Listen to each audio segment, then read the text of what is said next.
Part 9, Chapter 17 and 18. Chapter 17. Either all of us or no one. "What are you doing here?" was the first thing that burst out of him. Kian's eyes were wide. He took in countless details at once. The grim looks of the others, the dimple in Ezyet's right cheek, Slivon's snort. Kian pointed at him. "If you're not the boss, then where is he? Bring him here. I want to talk to him." In that instant, a specific question shot through his mind. Did she know the whereabouts of her biological father? Did she know him at all? Or did she simply not care about her real parents? Despite the same brown tones in their eyes and hair, he could not discern any visual resemblance between the two. Yet their aura was the same. Messy and wild was how he would describe Ezyet's hairstyle. Deep wrinkles had formed around his eyes. His eyelashes were long. His lips were thin. He was enormous. "That isn't important for you right now," Ezyet replied promptly. "The boss, as you call him, is not available to talk at the moment. Until then, I am the point of contact." Kian took a step toward him and grabbed his clothes. He heard people sharply suck in their breath. "I want to talk to him. Let me see him. Now." "Slivon, Wenjana," Ezyet called evenly. Despite the closeness, he didn't seem disturbed. He appeared unimpressed. "Take Kian to your room. From what I can see, he urgently needs sleep." "I said—" "We're going," Slivon said in a tone that allowed no argument. He dragged Kian away from Ezyet. Wenjana bowed apologetically before following them. Reluctantly, Kian stopped resisting. Once he calmed down, Slivon let him go. He understood it now. If he continued to behave hostilely toward them, they could banish him. If he wanted to grow stronger and take revenge, he had to become a more agreeable companion. "I mustn't make myself even more unpopular. Get your emotions under control." His head was smoking. There was too much information. He couldn't keep up with processing it all. Maybe sleeping wasn't such a bad idea. A brief break to recharge. "Have you ever considered that Ezyet might be playing games with you?" Kian threw the question into the room. He watched both of them, hoping to read their loyalty from their reactions. He couldn't keep the question to himself. As they walked, Slivon had his hands clasped behind his head and glanced at him for a moment. "In what way?" "Maybe there is no boss, and he's just putting on a show for you," Kian claimed bluntly. The suspicion didn't seem far-fetched, considering that the same blood flowed in him as in her. Slivon smiled mildly. "I've seen the boss once. He really exists, but he rarely shows himself. Wenjana, for example, hasn't seen him once in the 2 years she's been here. How could an organization be led if the boss hardly ever appeared? How could fighters build trust and loyalty toward him?" Kian needed to understand the organization better. He had never wanted to be here, but now he was the only one who had ended up with the CRs. He would have to use the opportunity to learn here more effectively. It was important to learn more, get along with people, and question them discreetly. Advance in small steps. Small steps. "Is that true, Wenjana?" Kian pressed. When Wenjana turned toward him, her gaze was empty. She didn't blink for several seconds. Her stare became fixed. "Who are you?" "What?" Kian stopped. Judging by her expression, she wasn't joking. "I'm Kian."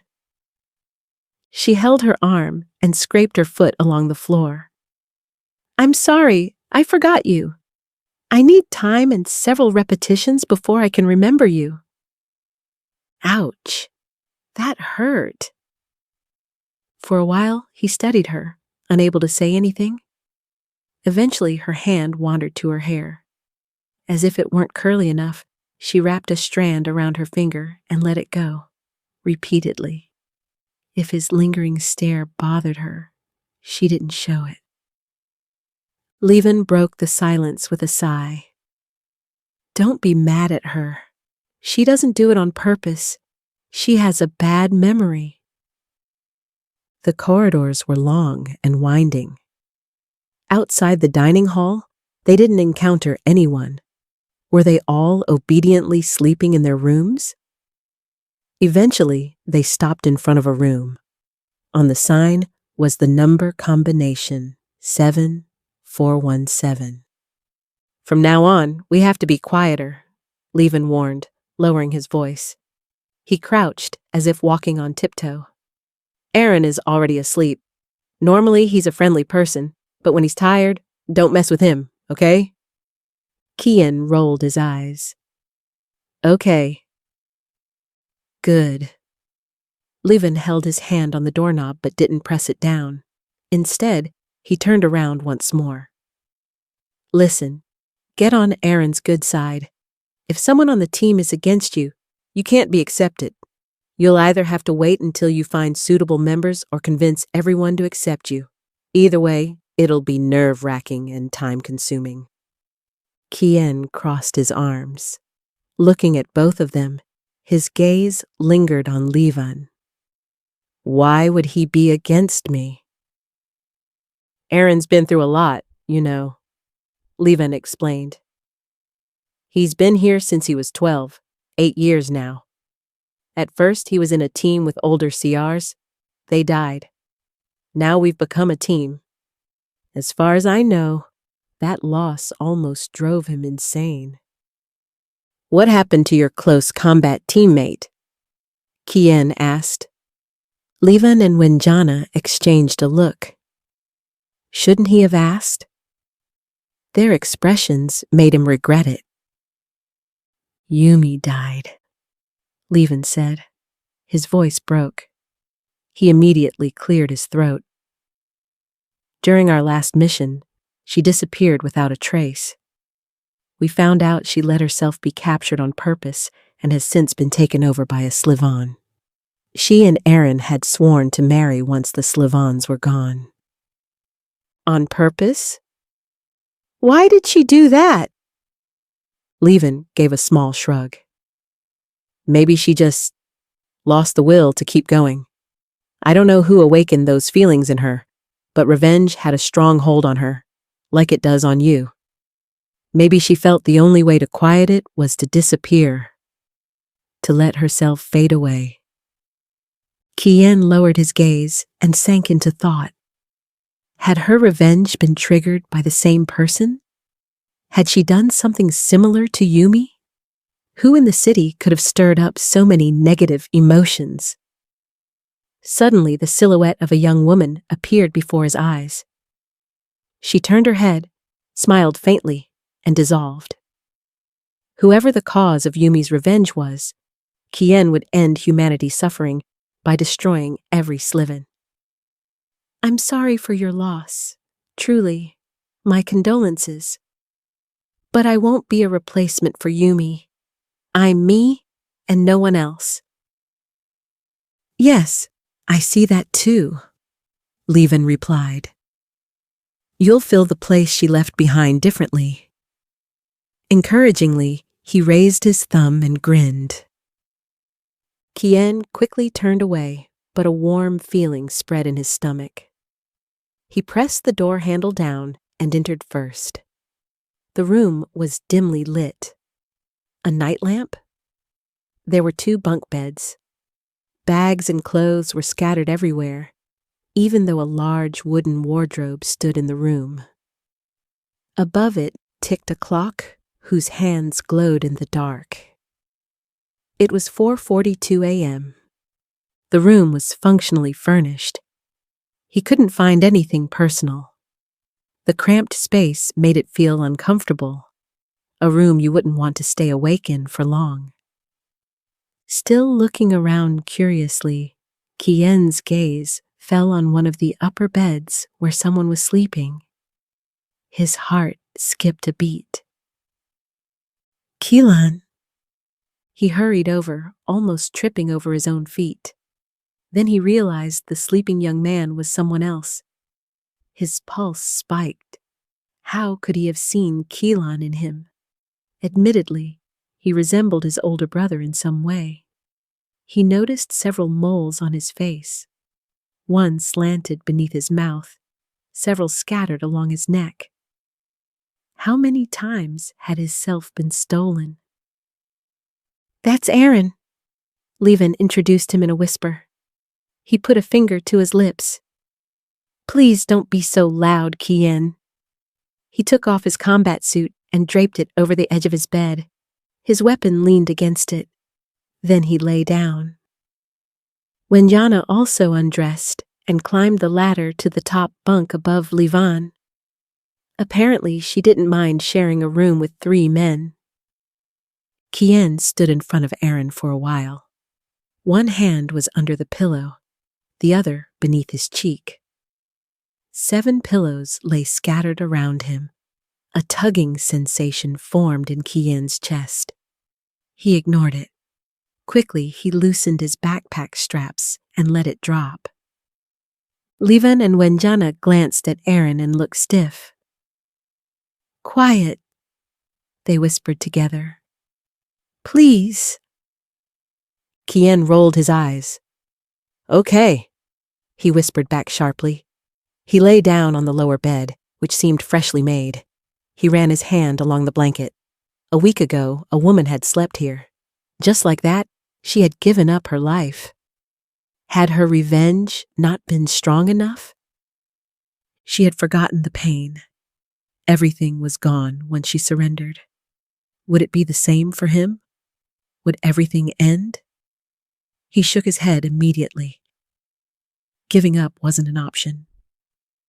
I have to kill her. As long as she lives, I'm not allowed to die. And after that, everything else doesn't matter. Good night, Wenjana. Good night, Kian, Slivon whispered. Even more quietly, he added, Good night, Aaron. Wenjana repeated it.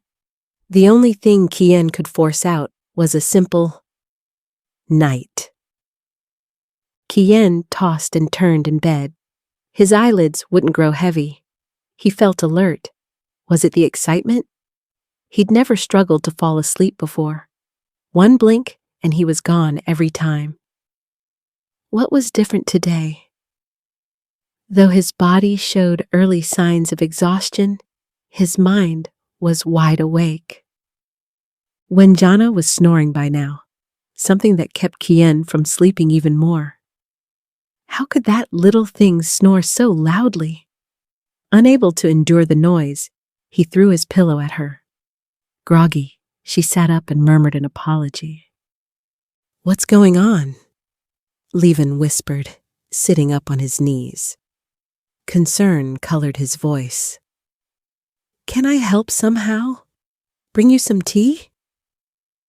Kian raised his upper body and propped himself on his elbows. I can't sleep. Should we cuddle together? Wenjana asked. Despite having taken a pillow to the face, she didn't seem angry. No! Kian and Slivon exclaimed simultaneously. If Kian really wants to cuddle, I'd be happy to join him. Kian glared at him. Listen, you've been through a lot, Slivon reminded him. No one can... Suddenly, a pillow hit Slivon's face, and he banged the back of his head against the wall. When Kian glanced around, he realized Aaron had thrown the pillow half asleep. Quiet, Aaron mumbled. And that was mild compared to what could happen, Slivon whispered. Rubbing the back of his head, he pulled the blanket over himself and turned toward the wall. Sorry. Kilan squeezed his eyes shut and laid an arm over his forehead. Sleep refused to come. How late was it? Kilan noticed someone had gotten up. Aaron? He didn't want to look and pretended to sleep. A shadow lingered over him for a long moment. The door opened and closed. Only then did he open his eyes. He'd been right. Aaron's bed was empty. Kilan swung his legs out of bed and sat up. He had been awake the entire time. His head ached. His eyes burned. It was 7:15 a.m. Forcing himself to sleep had felt like an eternity. He needs sleeping pills. Maybe I can ask someone from the other teams to get some? Kilan flinched and realized Slivon was speaking. He yawned. He's been hit hard. Are you talking to me? Kilan pressed his temples. Are you sleepwalking? Slivon clapped a hand over his mouth. Oops, did I say that out loud? Yes, Kilan replied, groaning. A pulling, searing pain spread across his forehead. What's wrong with you? Wenjana stirred, then turned toward them and rubbed her eyes. Good morning, Slivon and Kilan. I'm sorry, Slivon apologized immediately. Sometimes I say my thoughts out loud. I can't control it. That's the Slivon's fault. Now Kilan paid attention. What do you mean? Didn't you know that Slivons damage the brain a little when they leave the body? Slivon asked. When Kilan slowly shook his head, he continued. Well, the core of the body connects to our brain. The spot where the Slivon dox gets injured when it dies. That's why your sleep-wake rhythm is disturbed. Accompanied by Slivon and Wenjana, Kilan took a walk outside. Although they were nowhere near the city, both of them wore their fighter gear. The morning air eased his headache somewhat. Now he noticed his stomach growling. After a long walk, they reached a place with high mountains. Was it a valley? Several other CRs were gathered there, training. Slivon and Wenjana approached them, so he followed. At first, he counted 4 people, but more CRs came from different directions. Soon, there were 12. A boy, no older than 13, was climbing one of the mountains. He panted and paused frequently. 2 other members were above him, older and faster. They were close to the top. A woman stood with her arms crossed, watching. A whistle hung around her neck. Suddenly, part of the mountain crumbled. The boy slipped a good distance but managed to stop himself. He tried again to climb. This time, he missed his grip and fell completely. Instinctively, Kilan leaned forward. Immediately, Wenjana grabbed his wrist and Slivon stopped him with an outstretched arm. Regretfully, Slivon shook his head. We don't interfere. The woman ran to the boy and pulled him into her arms. A gash was visible on his head. He lifted his hands and stared at his bloody nails. Tears welled in his eyes as he apologized for failing. She's the team leader, Slivon explained, lowering his arm. She overestimated her member's strength. That happens in the beginning. Abruptly, Wenjana let go of Kian's wrist and instead leaned against his arm. It's hard to watch, but every team has its own rules. No one from another team is allowed to interfere. Sorry we stopped you. Rubble fell from above and shattered on the ground. One team member made it to the top, while the other almost slipped if his colleague hadn't grabbed and pulled him up. The position of leader is psychologically very demanding, Slivon continued. Leaders must keep everything in view during combat. They must always be in control and guide the team to its goal. In seconds, they have to change tactics. Even in hopeless situations, they must keep a cool head. This woman has come a long way to become a leader. He clapped Kilan on the back and grinned. Don't worry, Aaron is one of the best leaders. He knows how to hold a team together, bring out the best in people, and recognize true potential. Before you realize you're exhausted, he'll know. We're lucky to have him. Kian's gaze lingered on the woman and the boy. Guilt was written all over her face. Meanwhile, the other two had joined them. The woman hugged all three and apologized repeatedly. Her teammates shook their heads and apologized on her behalf. Suddenly, Slivon's expression darkened. He raised his index finger. Listen, if you want to leave and have nothing to do with us, do it now. But once you belong to us, there's no escape. What?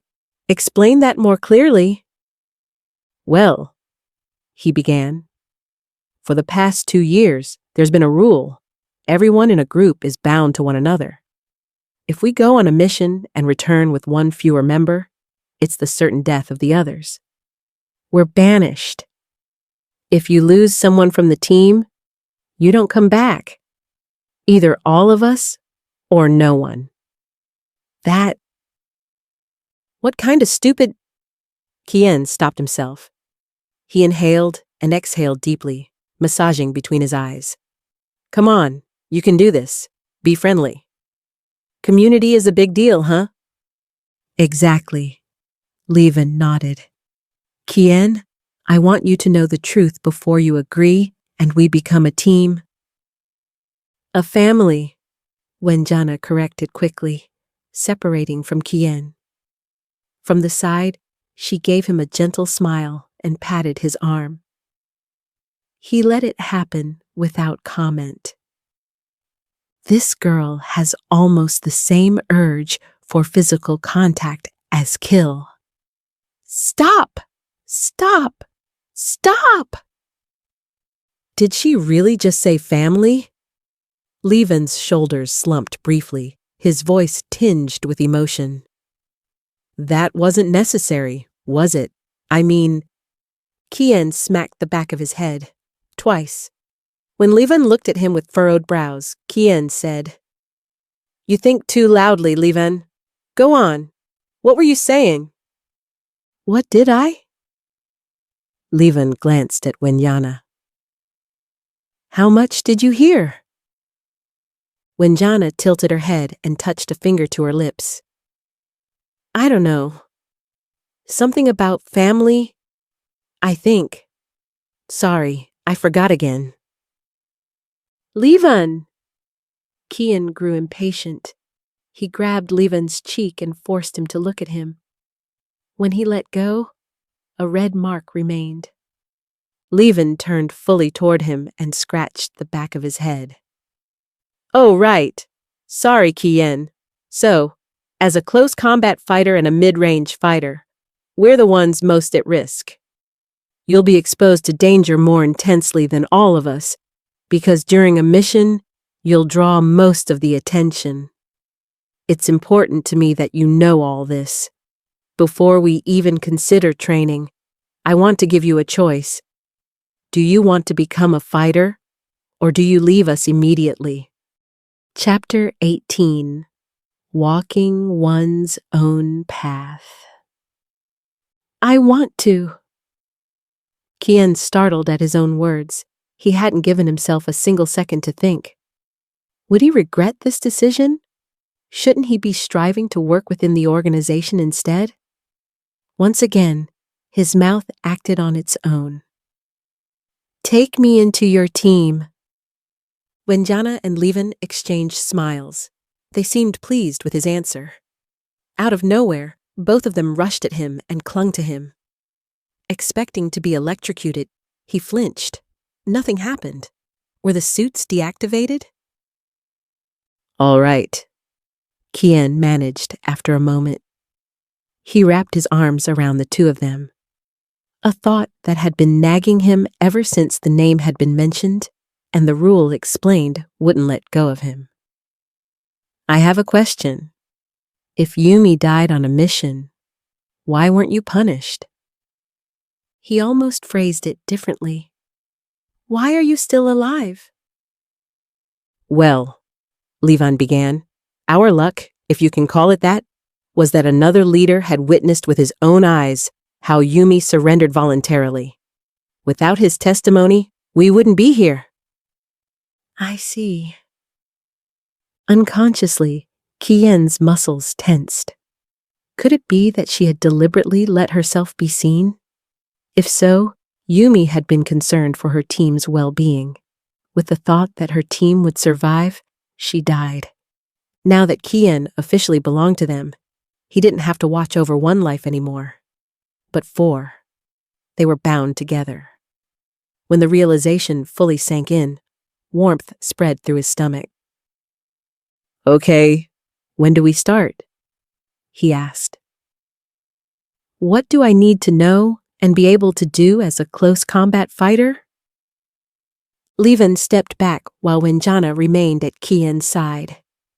He began counting on his fingers. The positions are distributed as follows. Aaron is the leader, Wenjana is the long-range fighter, you're the close combat fighter, and I'm the mid-range fighter. You support us from a distance? Kiyan asked, surprised, and looked down at Wenjana. His gaze fell on the bow and quiver strapped around her waist.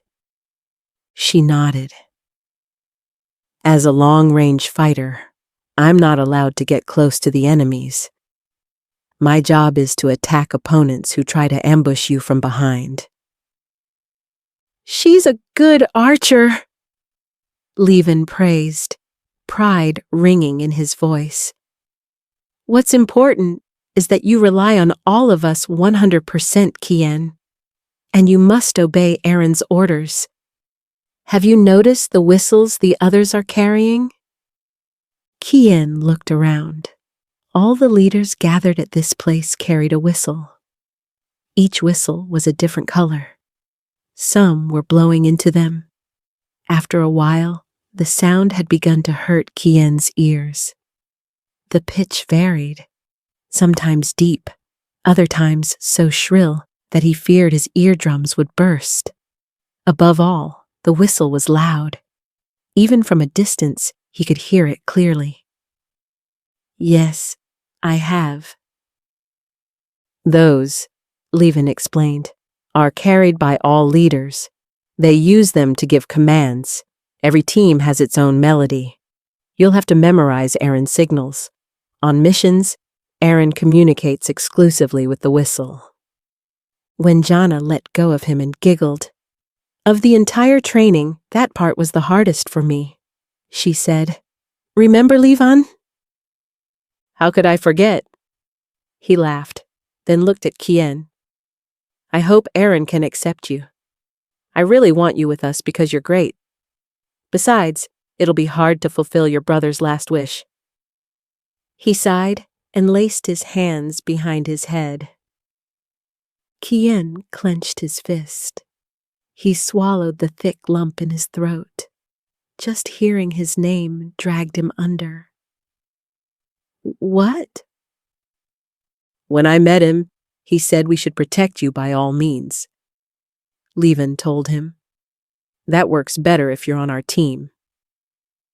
Another lump formed in his throat. He said that? He bit his lips and chewed on them. That had been his last wish? He quickly turned his attention to the landscape before him. The memories of the past 2 years they had shared began to play out. With all his strength, he pushed them back. Away with it. Away! Oh!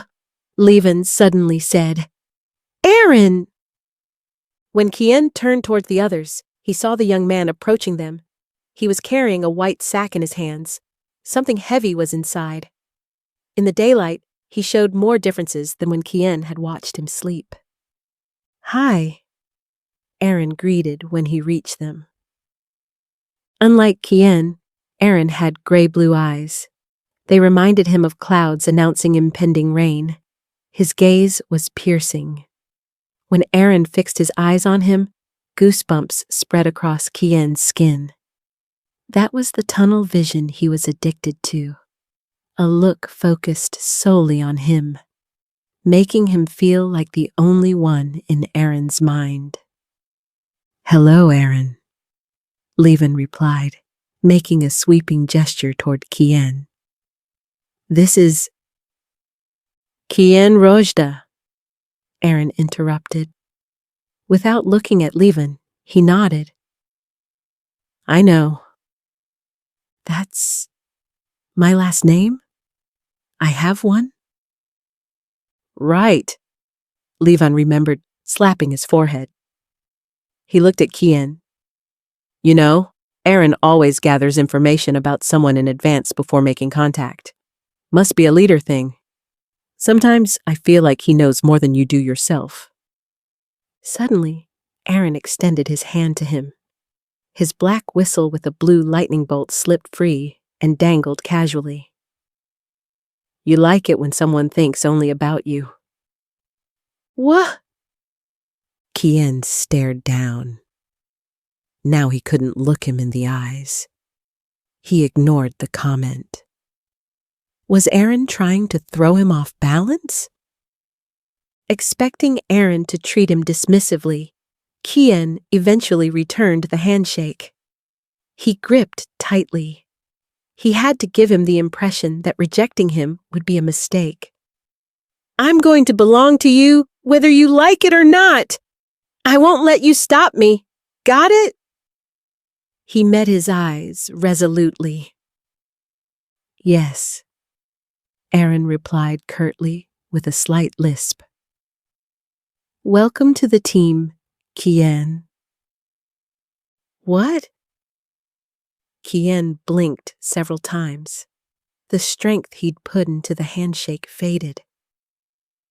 "You're accepting me?" The corners of Aaron's mouth lifted just a fraction. "We'll begin training now. Wait!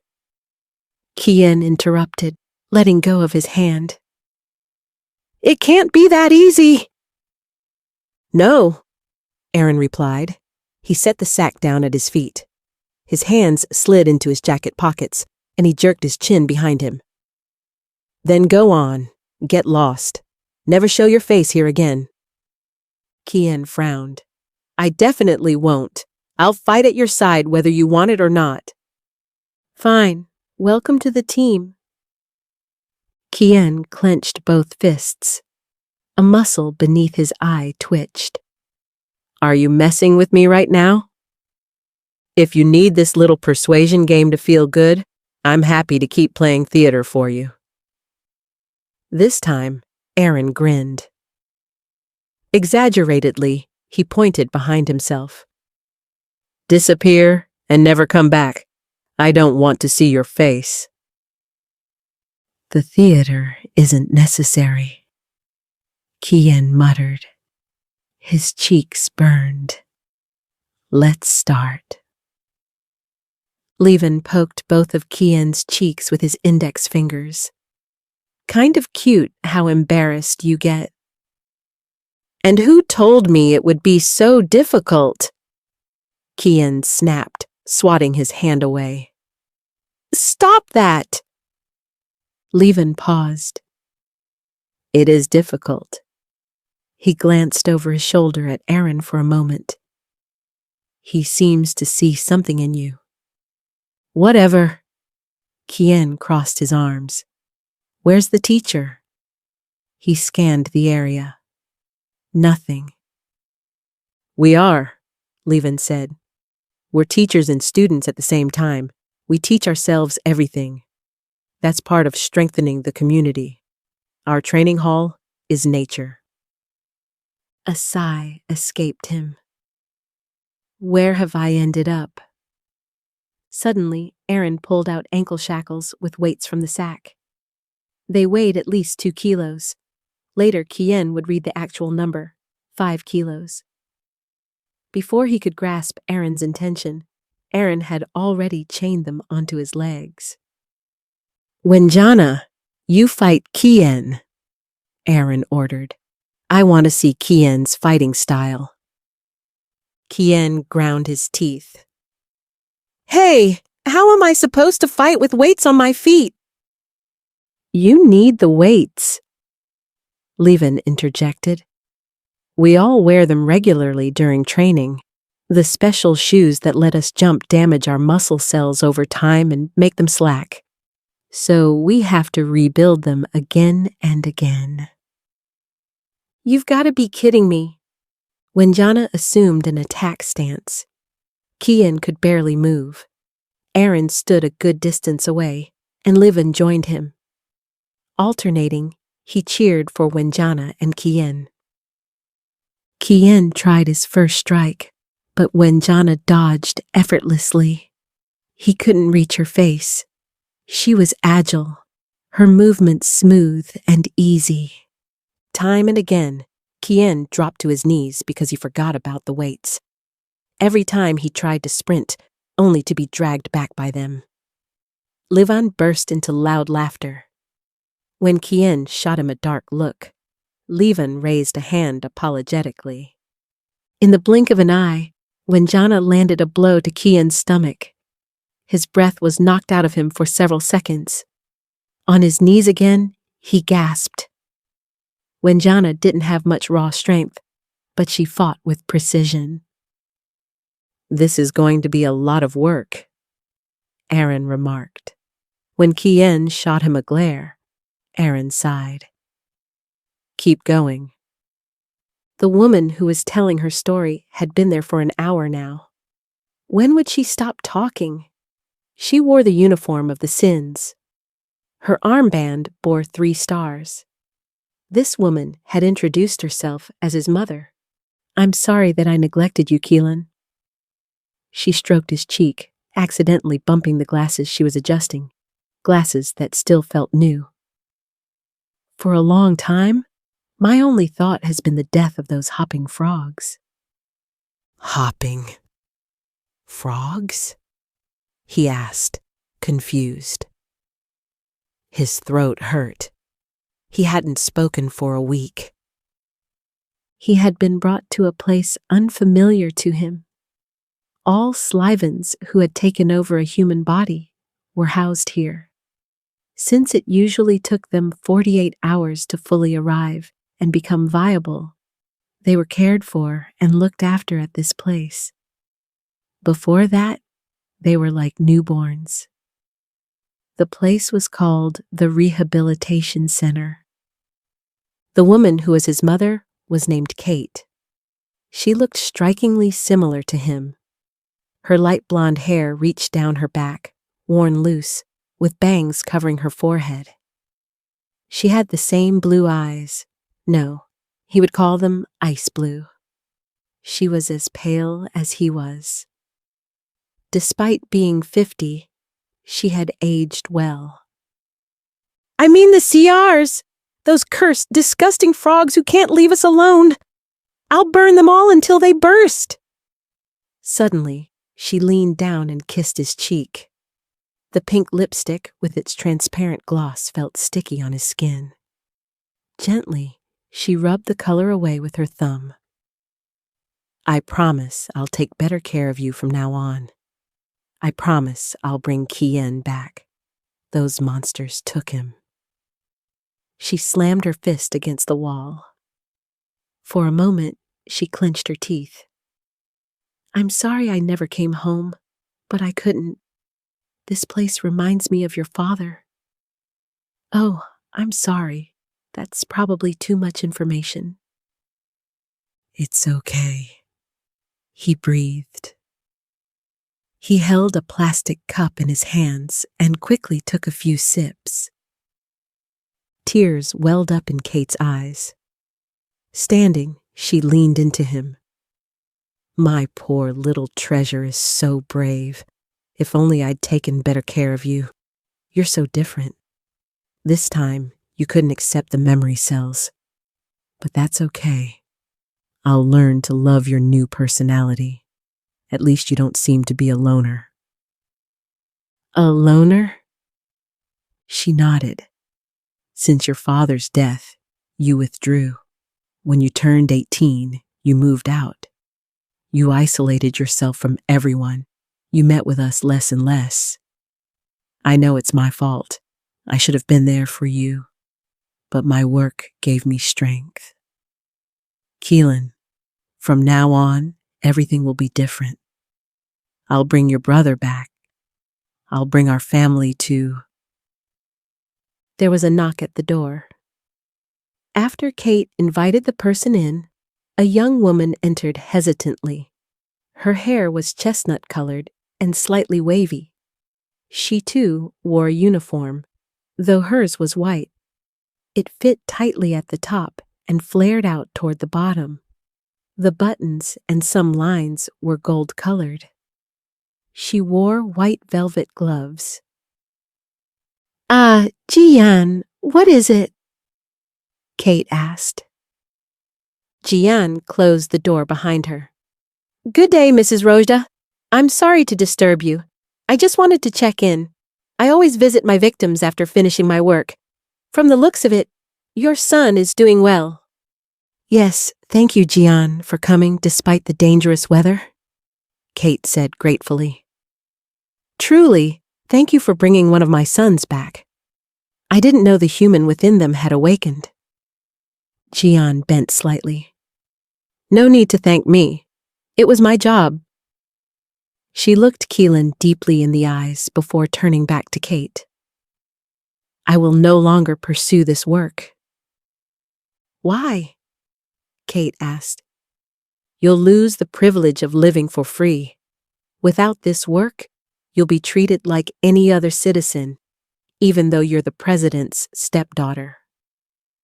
Jiyan fidgeted with her fingers, as if searching for the right words. "I know. I want to focus on my studies."